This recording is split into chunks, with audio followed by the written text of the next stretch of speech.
savage world, strange as a weird war. It's a savage world, parsecs to explore. It's a savage world, in the land of the dead. It's a savage world, like whatever is. Hey everybody, this is Carl with Eric.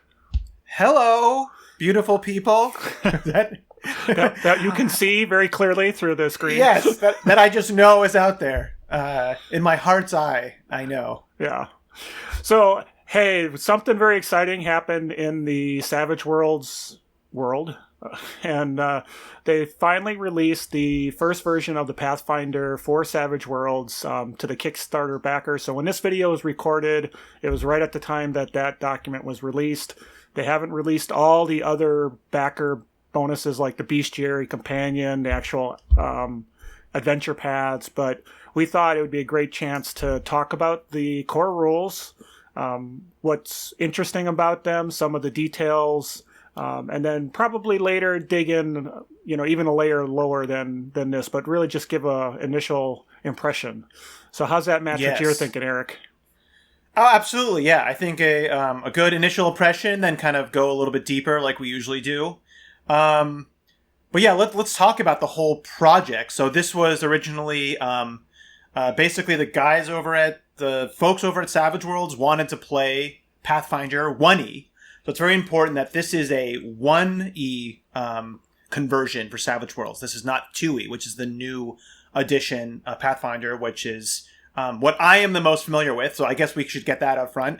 I've played a lot of 2E. I do know a good amount of the lore now. Yeah. I've only played a tiny bit of 1E and, just like a game, and then the video game Kingmaker. So I'm a little bit acquainted with that. I've also played Starfinder. Carl, you have no idea about 1E, right, at all. And no, you've only paid... All I know that 1E is based on D&D 3.0, 3.5. Yeah, 3.5. Yeah, it's a continuation of 3.5. And you played a little bit of 2E with me, basically. Yep, I played a little bit with you. And we did a video series...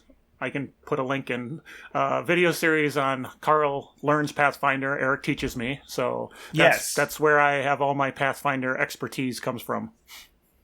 All right. So let's get into it. So this was the 1E conversion because they really wanted to play those adventure paths, right? Which is kind of what Paizo's known about. They have really good stories, really good writing, and these are like level 1 to 20 adventure paths. So they basically, if you want to play that with Savage Worlds, this is what this is going to do. And as Carl said, this is only the core book.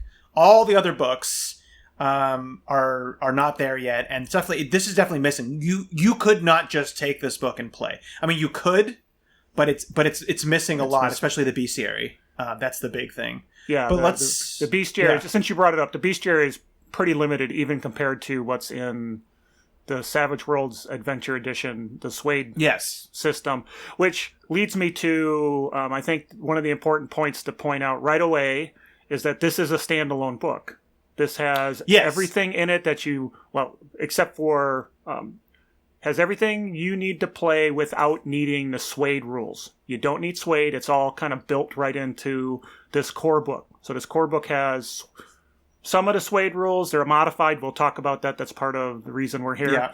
And so you could pick this one up. You don't need to have Suede. You could play it to the level you could without all the bestiary and all that sort of things. But you certainly have all the rules to generate characters, play, and do all that sort of thing. Yeah, all the rules. All the rules are in there. So I think that's the first thing to talk about is... how do we feel about this? Because it's interesting. Now, personally, I was already on the fence about it. I think we talked a little bit about this before, is that in my mind, like 90% of the people or even higher that are probably will play this already know Savage Worlds. So I was like, oh, why are they adding in, all the other rules? And I get it. It's for new people, but it's also just to have everything in one place. But here's my first... Now, I'll just say up front, I do like a lot of stuff. I guess let's get our first impressions, just out there. For me, I do like a lot of the stuff in here. It's very interesting. I think there's a lot of cool stuff in here. I have a lot of issues with a lot of things.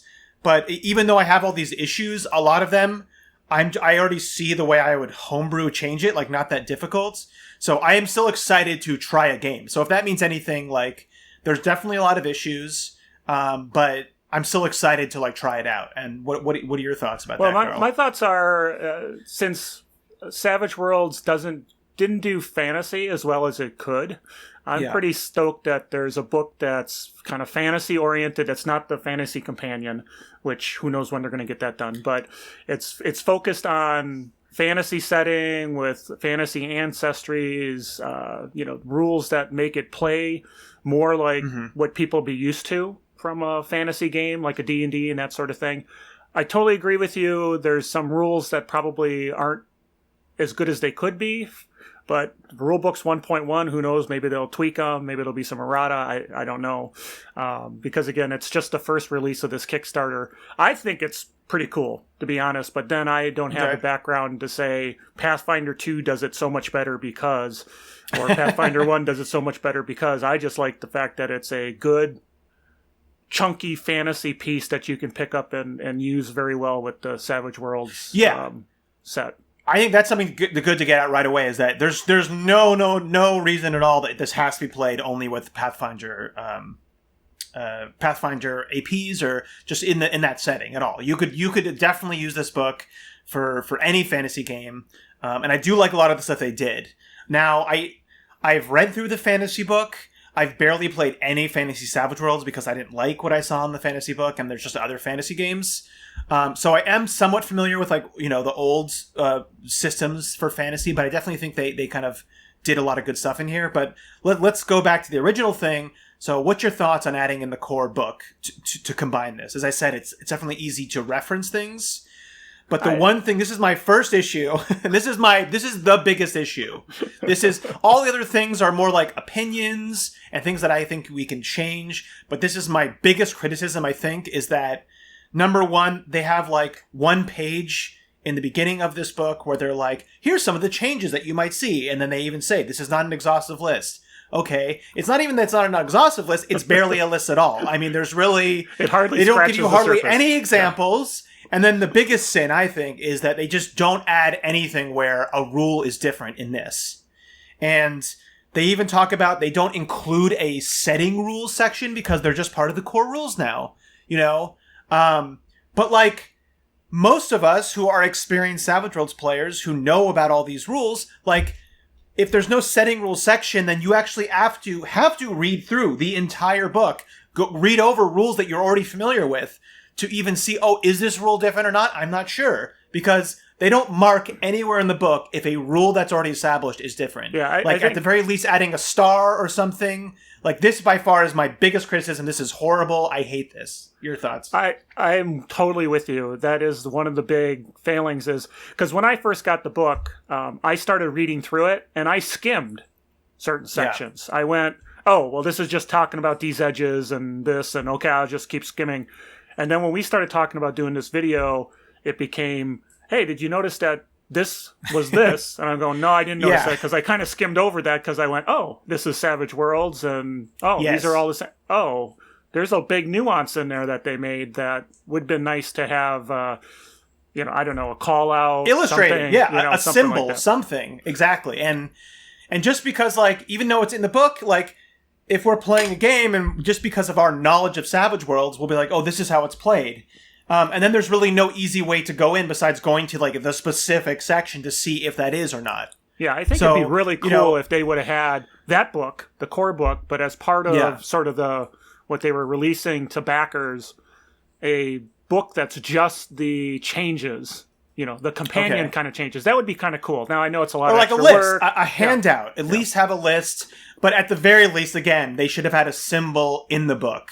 So, this is my biggest criticism. This is more of there's not even a design criticism here. This is just purely formatting and UI almost, like user interface of the actual book. But this is horrible. Like, this is really bad. Maybe I'm over-exaggerating a little bit, but I was already kind of confused and trying to remember whether this was some way or not. So we'll talk about some of the changes, but this by far is the worst thing. If they could ever release a book, if I get really into this, I might just make my own list and I'll publish it in the Tabletop Tango sphere, just for people to see like quickly, reference, because it really is bad. Yeah, and they may do that ultimately, but we'll see. So we've established, we've ranted a little bit that the book could be better in the way it's laid out and information for those who are Savage Worlds players already. Which is going to be most of the players. Which is most of the folks, right? It definitely it isn't clear who the complete target audience is for this necessarily, for sure, but. I really believe the target audience must be for Savage Worlds players, because I don't really imagine people who play Pathfinder, especially now that 2E's out, that you'd want to play Savage Worlds with Pathfinder if you're already a big Pathfinder fan. Me personally, I'm a big Pathfinder fan and a big Savage Worlds fan. So, like, I'm maybe more of an anomaly. I don't think usually there's people. I mean, there's plenty of people that are like that, but. I tend to, when I play with Pathfinder people, they have no idea what Savage Worlds is, and I play with Savage Worlds people, they don't really play Pathfinder. So there we go. Yeah. So anyway, that being put aside, moving on. Let's no, yeah. Okay. Let's talk a little bit. Understanding that. Yeah. Let's move on to the next part. Is lore. Lore is very bare bones, which is fine. Yeah. Because this is a book with all the core rules in it, I'm fine with that. I kind of almost wish, again, it was just a book with, like, the changed rules in it, and then more lore. But, this is Pathfinder 1E. All the lore is out there. You can find all of it for free on Nethies, on Wikipedias. Books are really easy to find. Books are easy to find cheap everywhere. So lore is really not that big of an issue because it's already all out there. It's already all published. Yeah. And I think part of some of that lore will come along with the adventure paths and the things like that are going to be published. Yeah. So if you don't have that access to that information, but like you say, it's out there on the web. It's easy to find. And they do a good overview. It's very sparse, but it's enough where you kind of get the feeling for the work. It is enough, though. So I would say in the lore, I'm kind of happy with how they did it, because if they added anything more, it would just be too big of a book. I mean, it's already at 260 pages, 270 pages. Yeah, it's the size of a real Savage Worlds, about the core book. Yeah, amazingly enough, about that size. So. Okay. So no setting rules, although there are some setting rules in there, like there's a wound cap rule, that's just part of it, but they don't really, it's kind of hard to reference that in there. Because they're not, did you even know? Yeah, because they're setting rules, but the setting rules are part of the core, part of the core rules now. Yeah. So it's not like, sort of like Joker's Wild. It's sort of part of the main Savage Worlds now. So we really don't treat it as a setting rule, so to speak. So, but that gets confusing because I'm used to having a list of setting rules to be able to pick and choose from, and now they're not there, which is, that's fine. They're trying to get a feel. They've got a feeling that they're trying to get. So, yep. Okay. This just goes back to our criticism before about not having a place where it's like fine. Okay. Well, so do you have any more thoughts on the lore, or are we moving on to the actual big changes in the book? I'd like to see in the end of the book maybe a little bit more, just for folks who are completely novices. There's a little bit of lore there. It's not a lot. Maybe in the back of the book, a little bit more to explain a little bit. Just a little bit. I think you're right. I think the biggest issue is like the deities, and that whole thing is not explained, like how the cosmology works. There's a tiny little section about the planes, but it's so sparse, and there's kind of no descriptions about deities, really. But we'll actually talk about that a little bit later for more in depth. Okay. So let's move on to the main changes. So we're just going to go over these very sparsely. And then at the end of this video, and probably have several other videos where we kind of go deeper into these things. But let's talk about the big change, or just kind of difference, is the class edges and also the prestige edges. But really, it's those class edges. Yeah. Now, a lot of people, if anybody's seen Swayed Riffs or any of the riffs, they're kind of familiar with how frameworks work, or like archetypes frameworks. This is not what they did. Beforehand, I was because I knew that they kind of went this direction. They didn't go with like those frameworks. Right. So let's talk how these work. So basically, there is no frameworks. You don't actually choose a class, but everybody gets a free class edge. as starting a character. Right. So this is an edge that has a bunch of characteristics, things about it that define the class. You have this class because you took this edge. So each of the class edges are kind of like a super edge. They usually give us a bunch of different abilities starting out. A super edge. Yeah, it's got a lot of stuff in it. So now a lot of them will have, some of them will have drawbacks, and those are just mainly a lot of the classes will have drawbacks in them, and that's mainly in the type of armor that you can wear. So basically now you can some classes can use all armor, some can only use medium and down, some can only use light armor and down, some can only use cloth and down. And when I say they can only, it's not that they can't wear those heavier armors, but you're heavily penalized. So that's kind of the main thing. So each of these class edges will get you a couple different abilities. There might be a restriction on what armors you wear. And then also, the big thing is what they do is that they unlock kind of an edge chain or edge tree. Yeah. So kind of like the feat tree. Edges. It's edges that are only available because you took this earlier class edge. Which is... Exactly. I mean, it makes sense. It makes sense. There's not a lot of them. It's pretty much... There's not a lot of these. It's the core Pathfinder. Yeah, it's the very... I think there's let's see. 1, 2, 3, 4, 5, 6, 7, 8, 9, 10. So just 11. So just the base. Yeah, it's just the very... If you got Pathfinder 1, the first book or the first 2e book, it's just kind of like those base classes. So now one thing you can do, now this is still Savage Worlds, is that you can actually choose not to take a class edge. Right. You can actually get a professional, or I believe it was a background edge, right? A professional or background edge for free. Yes, in place. So, yeah. And then prestige edges are edges they're very similar to a class edge. They're not as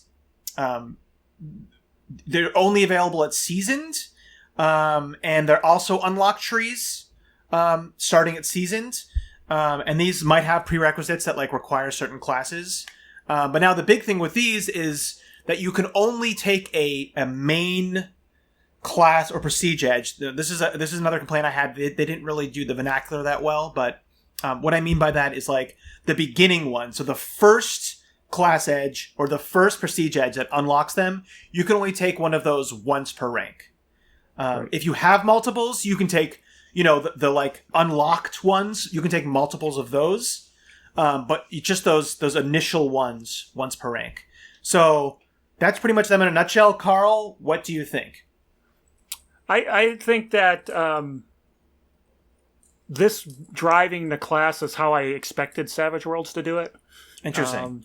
So Rifts has got the frameworks, and when I read Rifts, and we're using that for a campaign we're doing now, it actually took me a little bit longer to grok than this book, where it's a class is just a super edge or that you take, and if you take it, you've got this class, and that means you have the prerequisites for some other edges. Now, I thought there'd be more, because when you were teaching me Pathfinder 2, there's tons of choice that you can have, but for... It's actually the same amount of classes, I'm pretty sure. Well, I'm talking about within the class. So as you're growing this class... Oh, yeah. The class edges, there's one at season. And there's only one for each rank. Yeah, it's very limited. There, but then, Savage Worlds is an open... There's just everybody can take all the edges. So there's definitely room for expansion here. Yeah. So I thought it was cool. It made sense to me, probably a little bit more. Now I understand Rifts, but when I first started reading Rifts, I kind of I'm not sure I totally get what they're going for there with the frameworks. But that's just me. So okay. Yeah. So I like basically what I see here. Like you said, the language could have been better. It wasn't clear when you could take something or when you couldn't take something from some of the verbiage. They may clear that up. It's much cleared up from 1.1 from 1.0, the current book. So they may do more to make it even more clear as they go. Because there was a lot of issues between 1.0 and 1.1 that we were right. Well, they fixed this already. Okay. Yeah. Eric had a lot more ranting that he wanted to do. And then we looked at the newer book and went, oh my God, they fixed a bunch of stuff, which is good because that means other people tested this and saw what they're listening. That's good.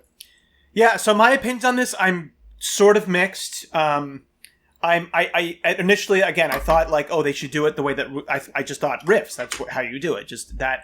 I do like how they do this. It leaves it very open to customization, But I think if I was running a game, if I was playing a game, I'd want to start with more than just this like, it's just not enough. I don't think it's enough to really cement the feeling of a class. And often with Savage Worlds, I usually like to start with a couple of, either a couple of advances ahead of like starting or something, just to get that feeling of like how you are just more different from everybody else. So that's kind of where I'm still at with this. Like, yeah, you get one free edge that gives you a couple stuff, but some of them are not that, like, some of them don't give you that much stuff. And it's just really pretty minimal, what they do give you. So it really doesn't, you really still don't really feel like, oh, I'm this class. And, with something like a D20 system, like, and I kind of like that you can just say, oh, screw it, I'm not going to do, I want to just make my own thing. But I still wish they gave you more stuff starting out. Like, so if I was running a game like this, if I was doing my own thing, I'd probably start people either out with some extra advances or something, or just some extra free edges, something, just to make it feel more like you just have more stuff going on. Because there's a lot of people who do start campaigns out at seasoned or a couple of advances, yeah. So it's not outside of the realm of the rules as written in a sense. So definitely, yeah. But for anybody who's thinking about getting this, like. It's really, really, some of them are much more than others. Like, the druid is highly thematic. You will feel way more like a druid, where a fighter or a rogue is almost like hardly you're going to feel like that's your class. There's just not enough there to really feel like it. So that's my biggest criticism. And that people who are thinking about getting this, just don't expect a lot from... don't really make it think, oh, it's Savage Worlds with classes. It's really not.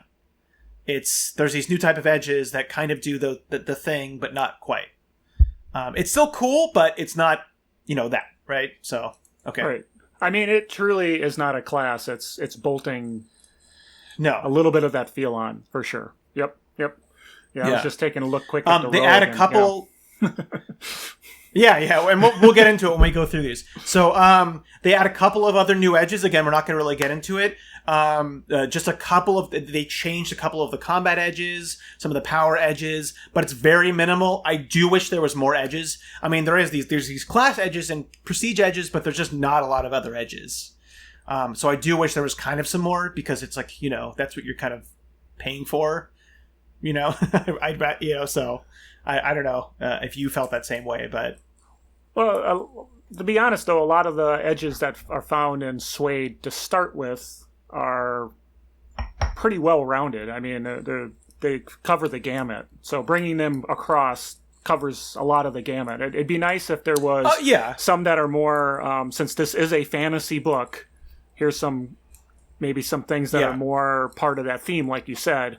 Like whenever you buy a setting, Savage World setting, usually you're getting a bunch of edges that really new edges accentuate what you're trying to accomplish there. And you don't, and you're absolutely right. You don't get that here. You get the core edges, some prestige edges, some class edges, some modified edges, a couple of tweaks here and there, and some minor additions. But it certainly is not bringing a whole lot to the table as far as edges go, or any hindrances for that matter either, to be honest. Yeah, there's pretty much no added hindrances at all, I don't think. And like class and prestige edges, I don't even really think of them as new edges. That's just like a new system in the game.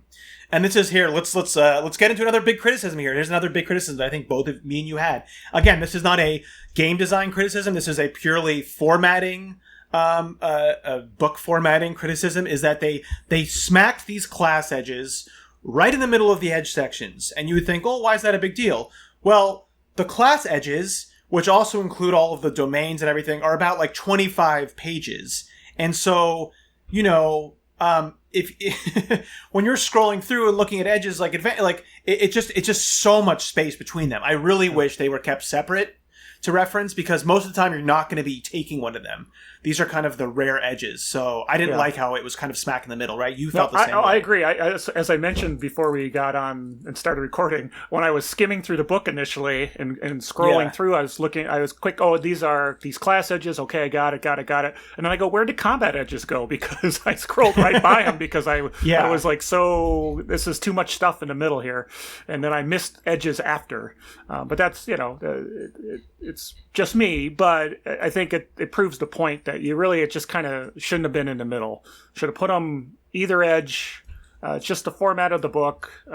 It's just something you kind of get used to, I'm sure, but it's just interesting for sure. All right, let's move right along. We have a lot of stuff to cover. So the next two subjects are kind of in the similar vein. So let's start with resting, which is also going to affect powers. Now, this is when I was first initially reading this, and this is something that I just wish they put in the beginning, because I was reading through all this stuff and making all these judgments about the classes, not realizing until I skipped later that they made the biggest change to powers I am still... This is from a design perspective. This is my biggest, not really gripe. I have no idea how this is going to play because we haven't played this game yet. But this is the biggest change to kind of the fundamental balance of the whole game. Boy, you really set that up. You ready? I'm setting it up. Knock it down. I'm setting it up. PP recovery is no longer 5 per hour. It's if you rest for 8 hours, you get all your power points back, and that's it. Oh, and also bennies. That's all. That's the only thing you can do. And bennies, instead of just giving you spend it, you give a benny and getting 5 power points back. Now, as a free action, you can give a benny and get 1d4 power points back. 1d4. 1d4. One power point per benny, you possible.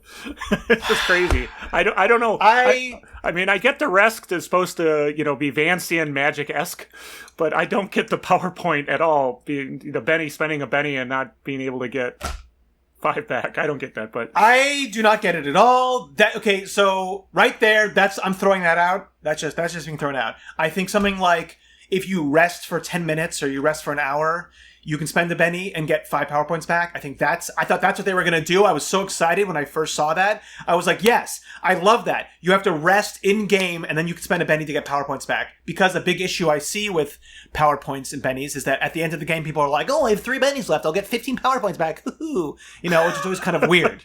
Like, it should be in game. You have to rest for 10 minutes, 30 minutes, an hour, whatever. I'm going to homebrew this rule. And then you get 5 power points back or something. Or you can roll a D6 versus a long rest, or a D4 plus 1. Something better than just a D4. So that way, now the whole resting for 8 hours and getting all your power points back.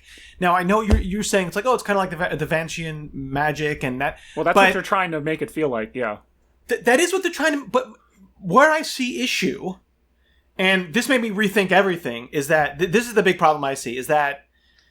Now shorting is going to be like, you got to short all the time. Now, There is a lot of these class edges that give you stuff like a +1 on spellcasting rolls and free rerolls and ignoring penalties on rolls. There's a whole bunch of these we'll talk about when we get into the class. So I definitely see that that kind of helps with shorting, because shorting will take negatives. So if you ignore negatives, it's good for that. So shorting, and then anything that helps you with reducing power points costs is going to be huge. So it definitely changes the way that you do powers. The issue I see is that with these D20 systems like Pathfinder with 5e, all that stuff, is that when you get a level, right, there's options that you can choose with Pathfinder. You choose a feat, but also your class just automatically progresses at things. And one of those, if you're a spellcaster, is getting more spell slots. Right. So, but in this case, you have to spend one of your very valuable edges, and now as a spellcaster, you're just even more edge hungry, I played spellcasters and been edge hungry, but this seems like now all you want to do is I need to take more power points. I need to have this. I need to have that. So it definitely changes, I think, the way people, like you said, play characters that have power points. Normally I feel people are going to be a lot more frugal and shorting. Oh yeah, shorting, which a lot of people. Yeah. I've played with a lot of folks, and actually, I think other than you, I've rarely seen anybody actually short. They're just don't worry about it because I guess they just don't worry about it. They have enough to go and they get that rest, and they got the bennies, and they got the hour, they got. And then my other biggest problem was that we're just going to skip ahead a little bit because we're talking about this right now. But the new the power edge for rapid recharge now is, let's go to it. Where is it? Did they get rid of it in this new edition? Am I crazy? Are you seeing it? It's not here. So in the 1.0, there was a rapid recharge edge that it was 4 hours instead, but now I'm not even seeing it at all here. And that's going to which I thought was a stupid edge anyways, because it's like 4 hours, 8 hours, you know? Yeah, it's not here anymore. Surprise! So there's no way to Surprise! get... That's a big change from 1.0 to 1.1. That's a huge change. But so yeah, there's really no way to increase your power recharge. There's still stuff like power surge, but we'll talk about these later. But yeah, so this is the biggest change. It's almost one of those things like I'm interested to see how it is. There is a lot more stuff in here that gives you like, you know, you can do a lot, you know, like I said, +1 spellcasting or rerolls or stuff like that. So they do give you more stuff to kind of help balance that out. But I'm very much unsure if this is going to feel like Pathfinder. I mean, like we said, shorting's a bigger thing, but is shorting is just being able to do stuff all the time. You know, maybe you fail, but like not having to really think about PowerPoints as much. Does that feel like Pathfinder? I mean, not at all. Does not feel like Pathfinder at all to me. So I kind of feel like this is a miss. I wonder why they did it. There must be I don't know if you have any ideas, but... Well, I'm just surprised that they didn't go with some kind of concept of a spell slot or that grows and... I mean, because that is automatic power that's points. how those D20 systems work. I guess it feels like maybe they just didn't want to get rid of the PowerPoint flexibility, but then they wanted to add something that limited that so that you can't just keep firing off the same spell or power over and over and over again because you're going to run out of PowerPoints. Now you need to do the long rest, and that's simulating that ability to, you know, you cast your magic missile and now you need to rest kind of thing. So yes, but you know, you're forced to take those PowerPoint edges, and I don't know, powers are expensive. So yeah. And especially now we have like mega power modifiers. They call it like something different here, superpowers or epic powers, something like that. I think they're called epic powers. So you know, I can just see PowerPoints going out, and for a game that like it almost seems like it's relatively low magic. I mean, we'll talk about the magic items in a little bit, but you know, when you have marshals who are getting extra abilities and also having magic items, that's kind of like, again, the spellcasters are kind of going to be like, well, once I run out of PowerPoints, I can't do anything. So I am a little. The Benny for the 1d4 I think is horrible. That one I can just say offhand. That's ridiculous. That's just horrible. Yeah. I would homebrew that. Now the resting thing, that's another one that I would have to actually play to see how it feels. Yeah, now, you have to see, because it's easy when you're reading a book, but until you get into a game and feel how that, whether there's a balance there or not. But they haven't changed a lot about the power system. So so throwing that piece in seems to, you know, do a little bit of nerfing, because there's not something else that got added over here that balances it out. At least not that I was really feeling that. But anyway. No, just the stuff like a class feat that gives you a +1 to spellcasting or stuff. Just that stuff. But, you know, at the same time, the other people are all getting stuff too. So it definitely is a straight nerf. I mean, you know, in normal Savage Worlds, you can, if you rested for 8 hours, you got all your power points back, because that's, you know, at least 80 power points, right? So, So now the cool thing about resting, and this is also a new thing there, downtime, but since we're talking about resting, is that the other thing that you can do is you also get a Benny back. You get a Benny when you rest, and that applies to everybody. I don't know if you saw that. I think I missed that little nuance. So that's nice. Everybody gets a Benny when you rest. So again, it's kind of like, but again, that's the spellcasters. Like everybody's getting that. So the spellcasters, that's not really something specific for spellcasters. Right. Let's chat a little bit about the other powers. There are some new powers. I love the new powers. This was a huge thumbs up for me. I think those are like, you know, we've talked about in some prior videos, me and Carl, and kind of developing our own fantasy game, and now I'm kind of uninspired to. I might transfer over to just a science fiction game, because they've kind of done a lot of my ideas in this. But a lot of those powers that I was thinking about making, and I've made some, are in here now. So there's a lot of cool powers, new powers. Well, give an example or two. That just an example or two. We won't dig deep into it, but okay. So example or two, and again, here's an issue I have with the book, is that they didn't bookmark each power. But some of the cool ones are summon object, or conjure item. Where it kind of gives you like a cool, like flexible ability to conjure different items. I think that's awesome. That's something that I wanted to do. You have stuff like planar binding and planar traveling. So that's really awesome. Planar binding is a really cool summon ability. So there's stuff like that. Time stop, that's a really, high-end power. So a lot of cool stuff like that. They threw in Wish, why not?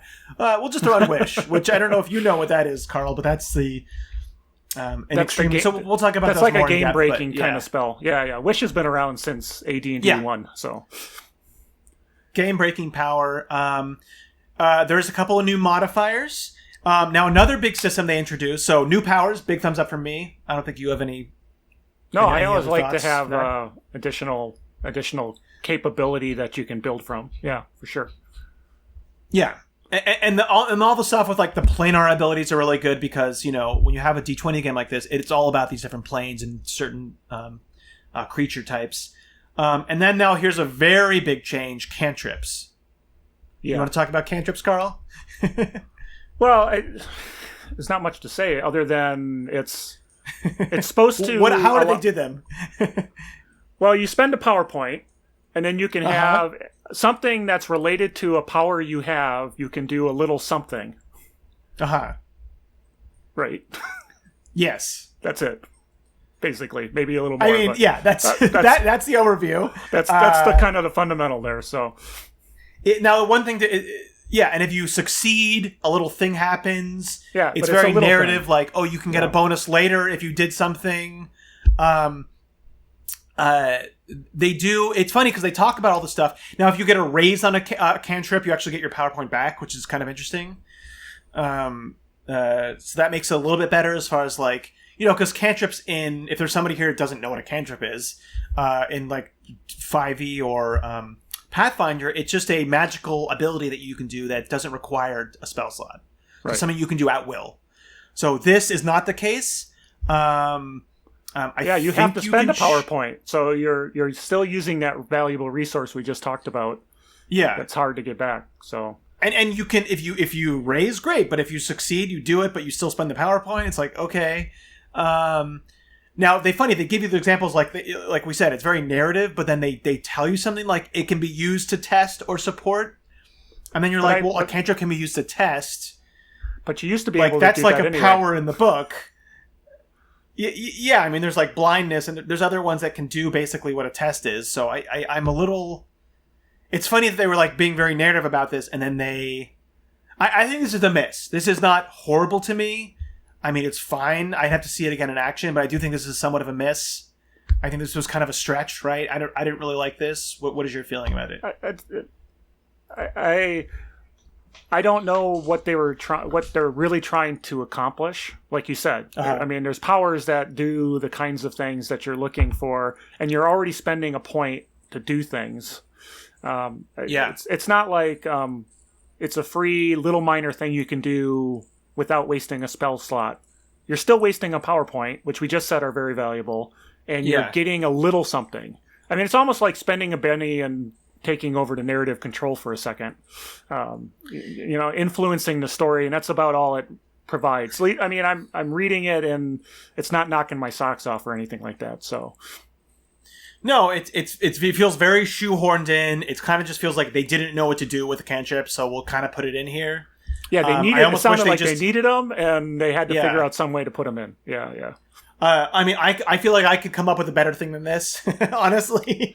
And the best part is that would work. The best thing is the GM has the final say on what the cantrip can do. So it's, I almost would even get rid of this, but there is some other things that reference it. But again, this will have to be. So for me, this is a total miss. Not horrible, but definitely a miss. Well, and I'd have to see playing it. Take a spellcaster and see how this plays out when you're actually doing it. So I'm not sure I'm giving the benefit of the doubt more than, well, it's tough without actually getting in there and saying, oh, well, I could do this, or I could do a cantrip, or I can maybe that point's better spent. Until I really have to start making those decisions. And it's all kind of academic until you get into the heat of battle, so to speak. But it doesn't seem on face value to be all that valuable of a rule edition. It's just one of those things that's confusing, and there's GM fiat, and why would it's just one of those things that just would cause issues in the game. I just see this being kind of like a confusing thing that that would kind of hold up the game and doesn't really fit at all. So this is big miss for me. Okay. Let's move. We've got some more items. We want to keep this video manageable, so we're going to move right along. Chase's question mark, right? Chase's question mark.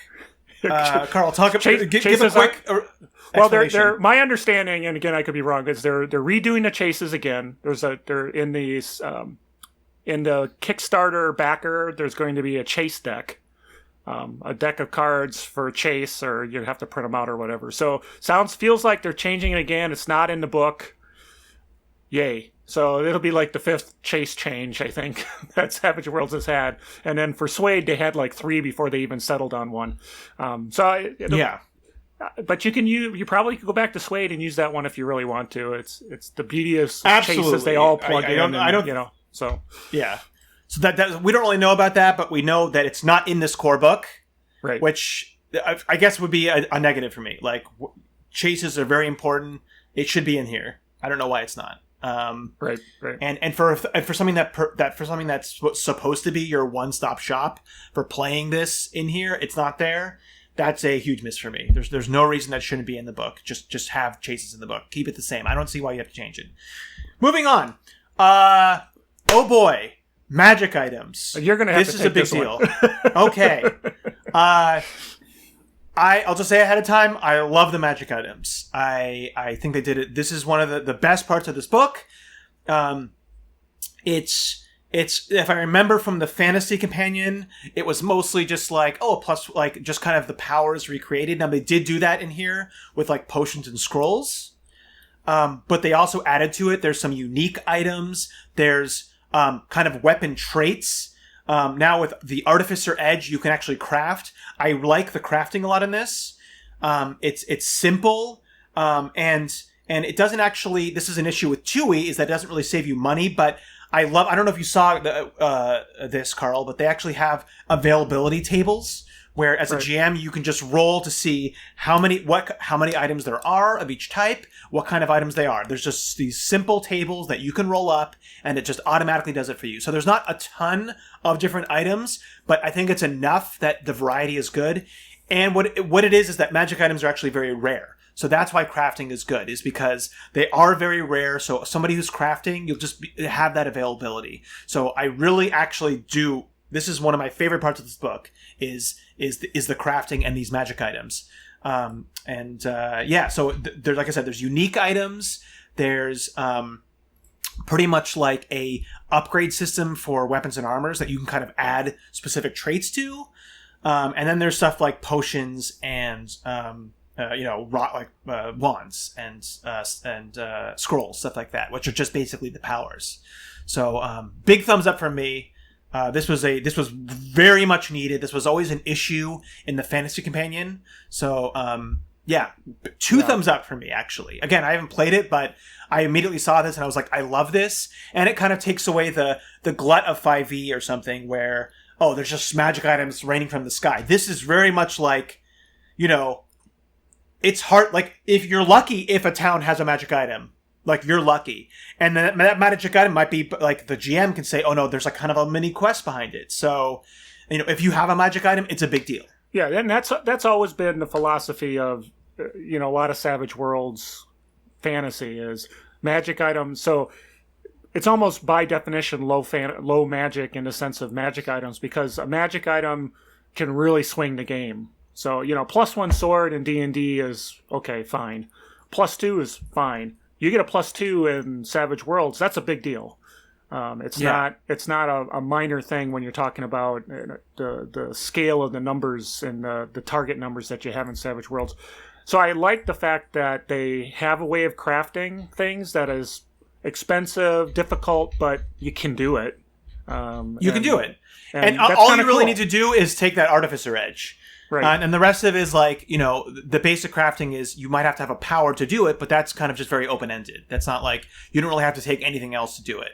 Yeah, so it's pretty cool. And I'm a low magic, I shouldn't say low magic. I'm not a big lots and lots of magic items kind of person, because I like magic items to be not valuable, necessary just to be able to progress through your levels. And I don't play a lot of D&D, but, I hear a lot of you have to progress with your magic as long with your class to be able to take on the bigger and badders as you go along.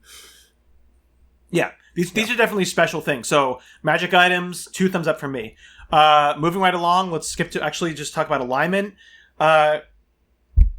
They simplified alignment. It's only good, neutral, and evil, and that's important for some powers. It's a little bit confusing of they don't really talk about character alignment, although there's other places where they reference it. They just say, oh, assume that your characters are good. Okay, well, what if you... But then there's deities that have alignment. This is kind of a hot mess, I think. They really did not do a good job of describing it, of saying this is something that you're supposed to pick. Can you be neutral? But let's Can be you honest, be evil? but let's be honest, alignments are a hot mess to start with, so... For sure, yeah. And I think they even simplified it more, just kind of, okay. I almost don't like that they simplified it more because... Yeah, but they're important in this because there's like things of pure good and pure evil. But in Pathfinder, there's also things of pure chaos and pure order. Like, that's important for creature types. So this is more of a throwback to the D&D basic set where you had neutral, good, and evil. I mean, that's all you had. Yeah, I didn't know. Yeah, okay. Yeah. But again, this is supposed to be Pathfinder, not D&D Red Box, right? Yeah, exactly. So I'm very confused why they left out chaotic and lawful. Yeah, how can I be a chaotic neutral character if I don't have that ability? And you know, characters alignment's in another discussion. We can maybe do a video on it, but I think it's pretty much mutable for characters. But just even for creature types, they don't have it there. So it's just a little confusing on whether you're supposed to have an alignment. I mean, you're definitely supposed to have one if you have a deity. So I'm not really sure about the alignment thing. It's kind of a hot mess, a little bit. So let's. Do you have anything to add? Yeah. No, not to that one. Not to that one. One of the things I like about, one of the things I like about Savage Worlds is there isn't alignment. So adding alignment doesn't, there's hindrances kind of use that. It kind of filled that gap a little bit. Yeah. Right. So okay. Let's move along to Downtime. So this is a new, I would call it a setting rule, but it's not. They kind of just. This codifies things that you could do between adventures, which before in normal Savage Worlds, it's all narrative and things can happen. But this adds some codification. Is that a word? I don't even know if that's a word. But it works. Sure, why not? So it defines things that the character can do and what's happening based on that. And things like carouse, you can enchant, you can train, you can do things like that. And so, for example, with carousing, during the downtime, the character spends money on food and drink, entertainment, and that's just, it's in the rules now, as opposed to just, hey, let's figure it out together. I don't know, do you like this? I don't know, I'm never... I do actually like this because this is a big thing. This is a mode of play kind of for for Pathfinder. But now the one thing carousing gives you a lot of these give you mechanical benefits. So let's actually talk about them. So carousing, like you said, you spend money and then you just get a favor from the community or from a person. You just get a favor. This is kind of narrative, but you just get a favor. You want to talk about the next one, Carl? This one's pretty funny. Center. Oh, okay. Yeah. Oh. Find your center. It's meditating, but it's also... I like how they say, spending time with friends, riding a favorite horse. Well, just... Courting an interest. Well, it doesn't say recording a podcast or recording videos, but whatever makes you happy. Whatever you want to do. Yeah. Writing, performing. And then it gives you conviction. This is how you get a conviction, apparently. Yeah, but a conviction is very really useful. A very powerful concept. I don't think that... So definitely this is this isn't the only way to get conviction, though, right? There's still conviction based on... I have not seen conviction anywhere else in this book. Oh, okay. Well, then that's something I haven't fully gone through it, but I don't even see it here. Conviction. So basically the GM can just hand it out. Which is what I do anyway, right? Based on but you hand it out normally this is if something happens, this is only as a reward, right? If something big, in Savage World, something big accomplishment happened, or a huge tragedy, you get conviction. Here you can do it through some of the downtime type things. So, yep. And you can have more than one in this. You can actually have more than one, which is something that wasn't. That's not the way in core Savage Worlds. Yeah, but that's actually kind of nice. That was. I think that's kind of cool. Now you got kind of the Super Benny, but anyway, cool. So what page was Downtime on again? 148. Sorry, 148. Thank you. So so the whole Downtime thing is that it's a week at a time. So each of these you can do for a week. So this gives you, the very mechanical thing that you can do, which I do like it because, as we've talked about, like, it's just a narrative way, but it's also kind of a fun system. Like, you get stuff. It's not just purely narrative. Like, there's actually, like, here's some systems in place. So that was Carouse. You have Earn. Just how you make money. Cash. Although you can critically fail it and get fatigued. But again, we don't have to go into all of them. But there's enchanting, there's training, there's research. Enchanting's how you make stuff. Rest and recuperation, where you're trying to get your natural healing on. A lot of good stuff here. I don't know. I do like this. I like that they added this in. I think we're maybe spending a little too much time on this, but yeah, maybe. Yeah. I like how I do like how they added this in. This gives a little bit more kind of fun options to do in Downtime. Should we move on? I put this in here. There's another new thing called Desperate Attack. This is just a new combat option you can do. You can choose to do a +2 or +4 to your attack, and then you take that same amount of negative to damage. You can't. This is Wild Attack is still a thing. You can't combine them. I'm kind of confused why they added this in here. I'd probably honestly do this most of the time instead of Wild Attack, because I personally find that, like, I'd rather have that raise and get another d6 and hope for a raise, to hope for like a raise on damage, than care about a -2. Right.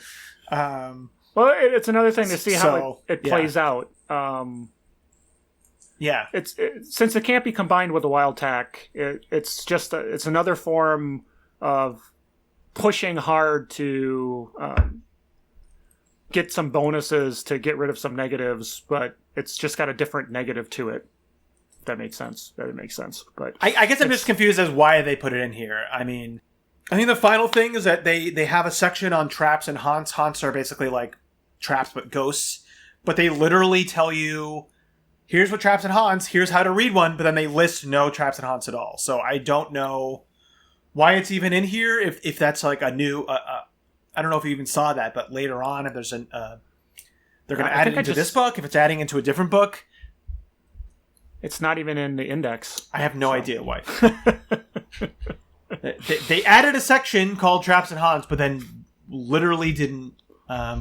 Maybe it comes in with the companion books and stuff that are part of.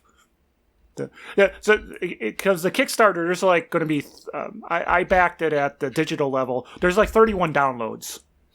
At some point in the end of the day, there's going to be 31 downloads of maps, VTT stuff, the adventure paths, all this stuff. So there's like 31 things. So somewhere maybe in that 31 documents, there's something that really takes advantage of it, or it's only part of the adventure path, and this is just here to tee it up. So that when you're playing that, I would hope that there's a full traps thing. So just going off of what I see, I think this is awesome.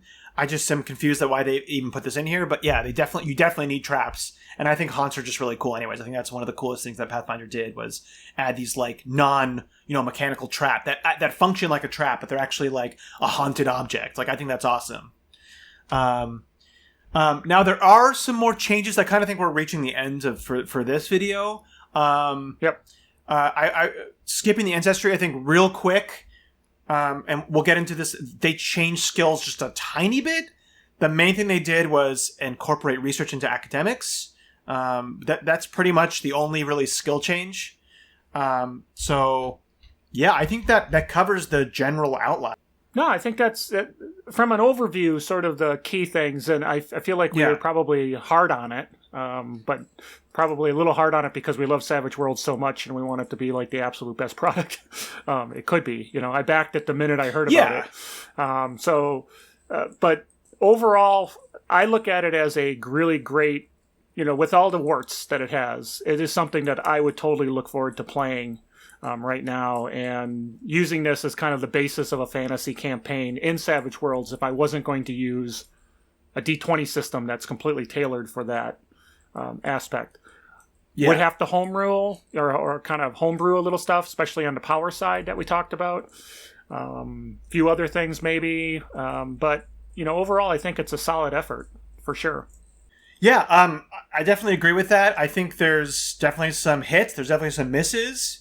I definitely see that the care and love put into this. I appreciate that. My biggest gripe is honestly not even from a design standpoint. It's purely like they should be better at. I mean, that's almost unforgivable to me that there is not a better like list of changes or some way that they mark changes in the book, because that makes it extremely hard on existing Savage Worlds players, which I believe to be the vast majority of people who are going to be playing this. This is not, I think, very small percentage of people are going to be coming into this never having played Savage Worlds before, thinking, "Oh, I'd rather play Pathfinder.